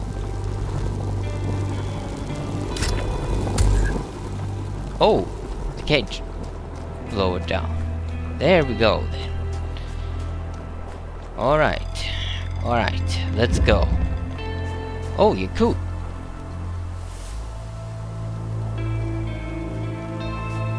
Listening to Miranda talk about beauty made me think. Okay, this might be super weird and kind of pretentious, but I honestly mean it. What is beauty? Like, where does it exist? Is it just in our minds? Or is there some objective component? Something quantifiable? I always thought it was just perception, but if I understand her correctly, Miranda sees beauty as a property of the universe itself. Is that how you understand her way of thinking? Yeah, I guess it can be understood like that. Beauty is an objective property that we can perceive. Beauty exists solely in our minds? No, it doesn't. It doesn't exist solely in our minds. We have to understand it. Beauty exists in the interaction between the self and the world. Interaction? Not necessarily. Beauty can be anything. We can just look at it and we understand it. That this is beauty. If we think it like that. Beauty is an objective property that we can perceive.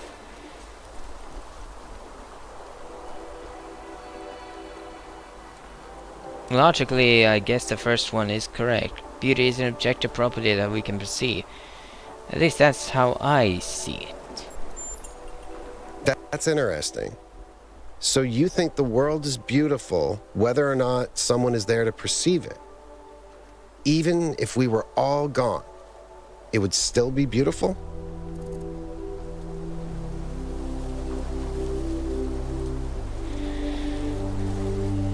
Yes, but it would be less beautiful without us. Yes, we don't matter that much. Oh, that's depressing. That's depressing. Not exactly. Beauty may exist, but it only requires meaning through perception. No. Not really. Or maybe. Somebody with a mind has to perceive it something and think it's beautiful. Nature can't do that. Nature can't do that. Neither can really animals really.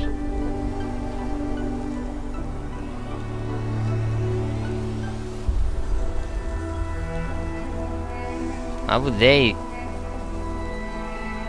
see the world as they are, as it is?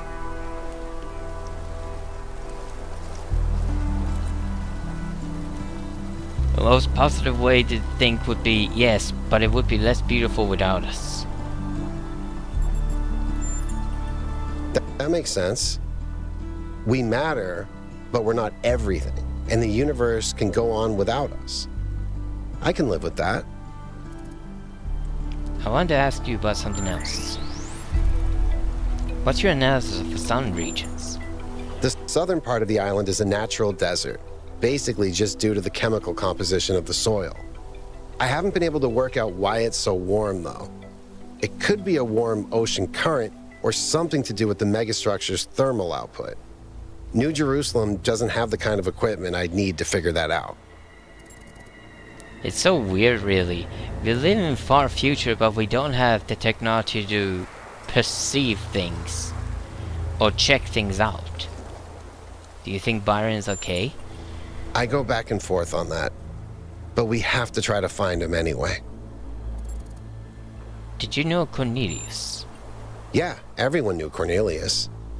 After Eustathius retired, he was the only one left who was there since the beginning. Except I guess none of us really knew him after all. We all thought he was lost in the past, always studying the archive and the simulation. But he actually had all these secrets. And a daughter. Are you disappointed in him? No, just surprised. Maybe a little sad that he felt he couldn't trust anyone with the truth. What did you do in New Jerusalem when we went back? Mostly just made sure Pellegrino didn't mess up the VTOL. We only have a handful of them, and while they look cool on the outside, the truth is they're held together by gaffer tape and good intentions. There's a reason Melville's always complaining. I guess so. This state of affairs could cost lives. In the future, we won't need them anymore. Societies unwilling to invest effort and resource into the infrastructure cannot remain functional. We have to learn to live less, to be more creative. You're doing that. No. Societies unwilling to invest effort and resource into the infrastructure cannot remain functional. When you put it like that, it seems hard to argue. More and more stuff isn't working anymore, and eventually there will be consequences. Miranda said that the fundamental language of reality is a kind of music. Thoughts? I think that's one of the most beautiful things I've ever heard. I hope it's true. So do I, actually. Music is considered a universal language. In some ways. What kind of music do you like, by the way? Okay, this may sound like a robot joke, but I love heavy metal, especially the more melodic kind. It's big, it's epic, it's full of emotion. You can really get lost in it. Actually, I named Bruce after Bruce Dickinson, the lead singer of Iron Maiden. They used to call him the air raid siren, which is also what my Bruce sounds like.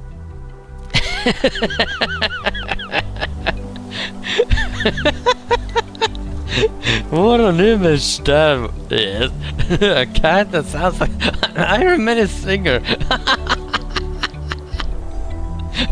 A cat. Oh man, that's a funny image. That is a funny image, actually.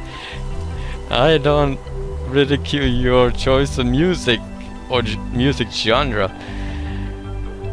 Even though that's surprising, actually. A heavy metal. You like heavy metal. Okay. I don't ridicule that, but wow, that is surprising. Okay. That's all. Thanks, Yakut. And that's all everyone now, because Byron is not part of this group right now.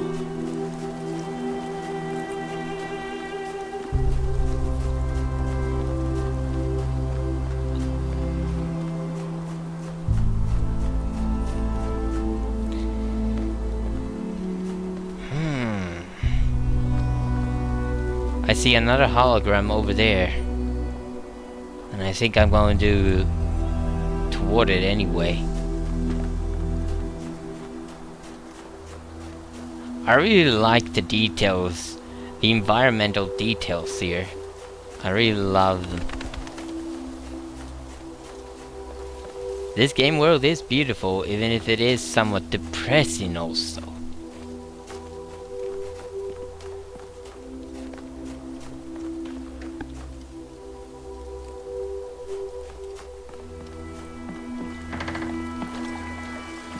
Wait a minute. Wait. Is there anything over here?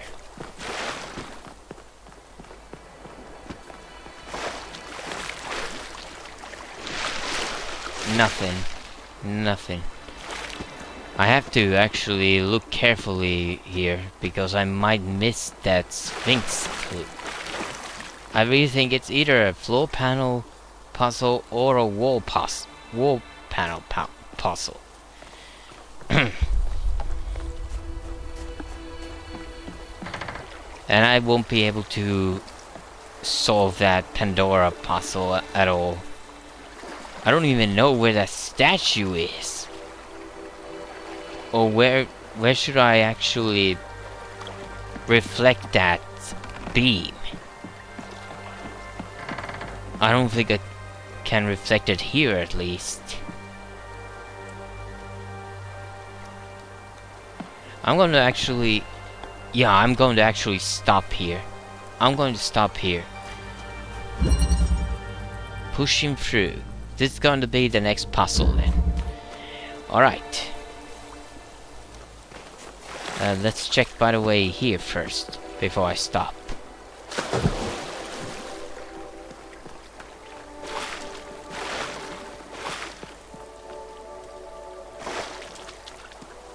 Where am I, by the way?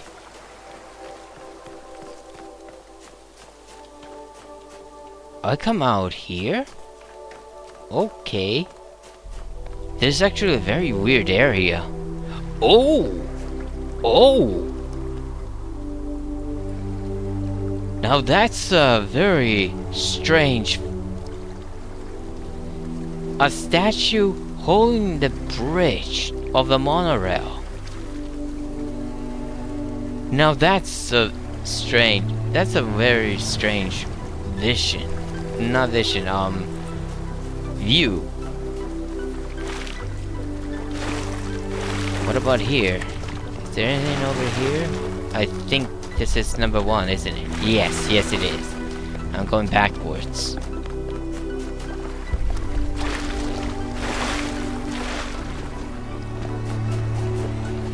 Yeah, okay.